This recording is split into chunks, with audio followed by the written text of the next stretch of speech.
जी session court में रोज़ाना हज़ारों की तादाद में लोग हसूल इंसाफ के लिए आते हैं, जिनमें काफ़ी तादाद जो है वो उन लोगों की है जिनके मुकदमात दर्ज नहीं होते। वो अंदराज मुकदमे की दरख्वास्तें लेकर मार्किंग ब्रांच में जो है वो आते हैं। यहाँ मार्किंग ब्रांच में दरख्वास्त जब दायर होती है तो उसके बाद ये फिर एडिशनल सेशन जज के पास जाती है, जहाँ से बाकायदा पुलिस को नोटिस जारी किए जाते हैं। ये प्रोसीजर जो है वो काफ़ी लंबा होता है। उसके बाद कहीं जाकर एफआईआर दर्ज होती है। पुलिस की तरफ से मुकदमात जो दर्ज नहीं किए गए उनमें 1 दिसंबर से लेकर अब तक 657 के करीब दरख्वास्तें हैं जो अंदराज मुकदमे की यहाँ पर मार्किंग ब्रांच में दायर की गई। पुलिस मुकदमात क्यों दर्ज जो है वो नहीं करती, इसके हवाले से भी हम बात करेंगे। लेकिन यहाँ पर हम ये बताते चलें कि अभी हाल ही में एडिशनल सेशन जज जो हैं उनकी अदालत से 2 सेब जो है वो चोरी हो गए और यहाँ उनका अहलकार पर्चे के लिए गया। फौरी तौर पर मुकदमा उनका दर्ज कर दिया गया। अब ये केस जो है ये इस वक्त मौजूद बहस सेशन कोर्ट और दीगर अदालतों में भी इस वक्त बना हुआ है कि 2 सेब और एक हैंड वाश जिसकी मालियत 1000 रुपया बताई जा रही है, उस के ऊपर जो है वो पुलिस ने फौरी तौर पर पर्चा दे दिया।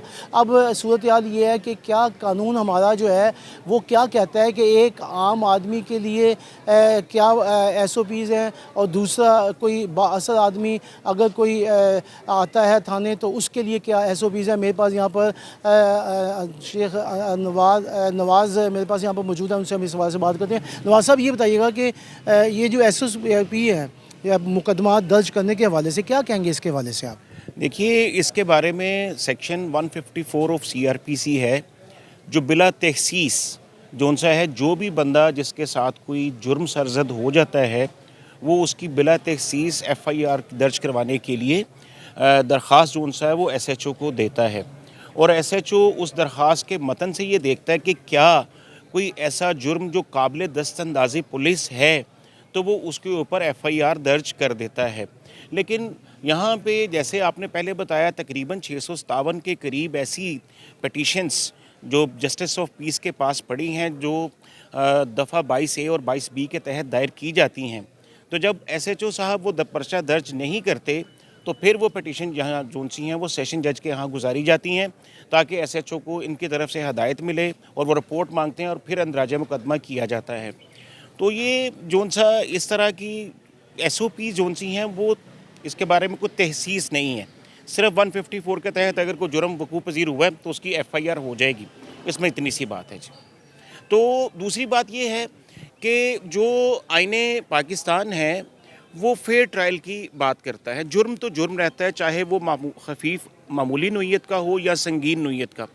जुर्म तो हुआ है, लेकिन जो रियासती मशीनरी है, जो स्टेट एक्सपेंस है, उसका भी थोड़ा सा मलहूज़े खातिर इस बात को रखा जाना चाहिए था कि क्या रियासती मशीनरी इतनी फारिग बैठी है कि जो जिसकी 2 सेब और एक सैनिटाइज़र जिसकी मालियत 1000 रुपया है, तो उस FIR की कॉस्ट जोन सी है, ज़रा ये भी असेसमेंट कर ली जाए, वो डेफिनेटली 1000 प्लस होगी। तो 1000 रुपये की खातिर इतनी बड़ी रियासती मशीनरी को एक्टिवेट करना समझ से थोड़ा सा लेकिन एहलकार जो है वो तो रपट दर्ज कराने गया था, पर्चा फौरी तौर पर दे दिया गया। ये यहाँ पे मैं यही कहना चाहूँगा कि जहाँ जज साहब का नाम आता है वहाँ पे शायद वो चीज़ों को जो SHO साहब हैं उन्हें कानून की नज़र से देखना चाहिए था। कानून से बालातर तो होके उन्हें नहीं देखना चाहिए था, पहले उसकी तहकीक कर लेते और भाई सेब थे भी कि नहीं थे, सैनिटाइज़र था भी कि नहीं था, उसकी मालियत 1000 रुपये लिख दी। तो उसमें उन्होंने पर्चा दर्ज किया। अब FIR में भी लिखा हुआ है कि ये हमने तफ्तीश के लिए जो है इन्वेस्टिगेशन के पास भिजवा दिया है। अब ये है कि पर्चा देने से पहले ये नहीं देखना चाहिए कि भाई आया ये बनता है नहीं बनता। आम आदमी जाता है तो उसका बनता नहीं है।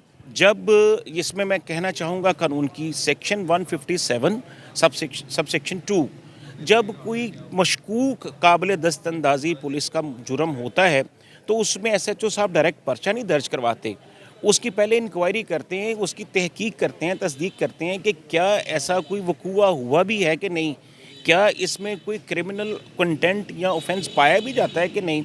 इस चीज़ को देखा जाना बड़ा ज़रूरी था रियासती मशीनरी। तो मैं तो ये समझता हूँ कि मुझे SHO साहब जो उनसे किसी हद तक इन्फ्लुएंस्ड नज़र आए कि जज साहब की कोर्ट से कुछ हुआ और उन्होंने फौरी तौर पे FIR दे दी, तो ये मैं समझता हूँ ये सवालिया निशान है सिस्टम के ऊपर कि जो ओरिजिनल जिनके साथ कोई ऐसा जुर्म हो जाता है वो लोग बारे मारे फिरते हैं, वो 22A 22B भी करते हैं तो उनकी रपट नहीं आती और यहाँ पे सिर्फ एक दरख्वास्त जाती है सिर्फ मार्किंग के लिए और फौरी तौर पे जो है वो FIR दर्ज हो जाती है। तो चीज़ें जो सी हैं उनको ट्रैक पे लाना, प्रोसीजर के मुताबिक लाना बहुत ज़रूरी है। अच्छा, ये जो अब FIR हो गई है 2 सेब और एक हैंड वाश की, तो ये किस तरह अब खारिज होगी, इसका क्या तरीक़ाकार होगा?